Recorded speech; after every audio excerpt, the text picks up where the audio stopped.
সুজল মিয়া France প্রবাসী, তুফাইল আহমেদ আমেরিকার প্রবাসী, রূপন দেব ফ্রান্স প্রবাসী এবং সামায়ুন সবাইকে নিয়ে সাবেক ফুটবলার ফ্রান্স প্রবাসী। ম্যান অফ দ্য ম্যাচ জাহাদ খান এবং আমাদের সানিমিয়া সাইফ তিনি আপ্যায়ন করছেন, মনে হয় ধন্যবাদ জানাচ্ছি।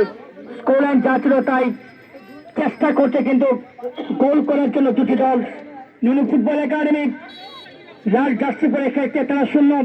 সমগ্র ফুটবল একাডেমি সাদা জার্সি পরে খেলছে, তারা 0। গোলটিকে বসিয়েছেন সিমন, জাতীয় লিগে খেলেছেন। আগামীকালের ফুটবল একাডেমির তিলক সারফারা বনাম জগন্নাথপুর এই দলটি তারা জেলা ফুটবল খেলা সমিতি মৌলভীবাজারে মোকাবেলা করবে আগামী রবিবার। নতুন কি করলে মানিক চিনে রতন এই সেই Ratan number 10 football academy football academy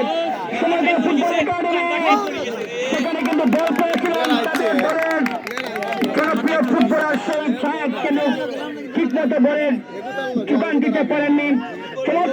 আলোচনা করছে সমগ্র ফুটবল একাডেমি নবীগঞ্জ উপজেলার এই একাডেমিটি। শুধু দর্শক মন্ডলী, জয়লাভ করলে সেমিফাইনাল টিকিট নিশ্চিত। ডাবল মোটরসাইকেলের খেলা গতকাল আমরা লক্ষ্য করছি, খেলা ছিল না উদ্বোধনী ম্যাচে গোল হয়েছিল 2-0 গোলে পিআইওএফসি সিলেট সিটি কর্পোরেশন তারা বৈশাখী ফুটবল একাডেমি তাজপুর শেরপুর হারিয়েছিল এবং আজকে এখন পর্যন্ত গোল হয়নি। যদি গোল না হয় তাহলে প্রথম টাইব্রেকার হবে এই টুর্নামেন্টে।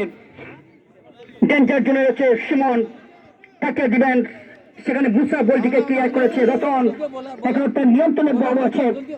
শেষ পর্যন্ত রুহিন বলটিকে ক্লিয়ার করেছেন মাইকেল, রক্তন ডাক থেকে আক্রমণ করার চেষ্টা, সেখানে রোমান গোলরক্ষক মাসুম একজন খেলোয়াড় কিন্তু মাটিতে পড়ে আছেন।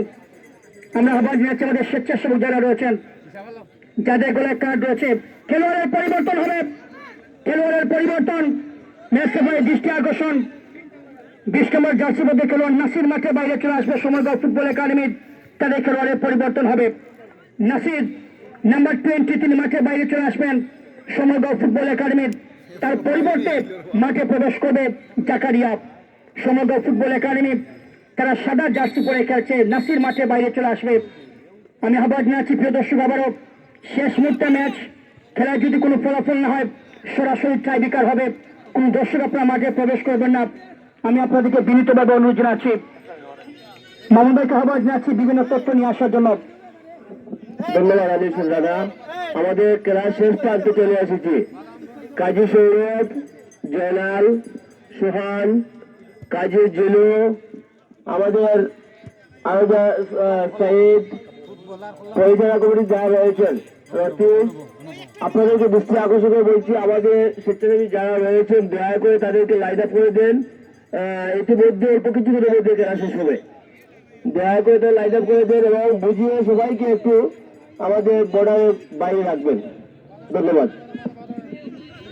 ধন্যবাদ মামুন ভাই। আসলে আমরা আমাদের স্বেচ্ছাসেবক, আমাদের উপদেষ্টা মন্ডলী, আমাদের পরিচালনা কমিটি, আমাদের স্বেচ্ছাসেবক সবাইকে নিয়ে একসাথে কাজ করতে, বিশেষ করে আমাদের সিনিয়র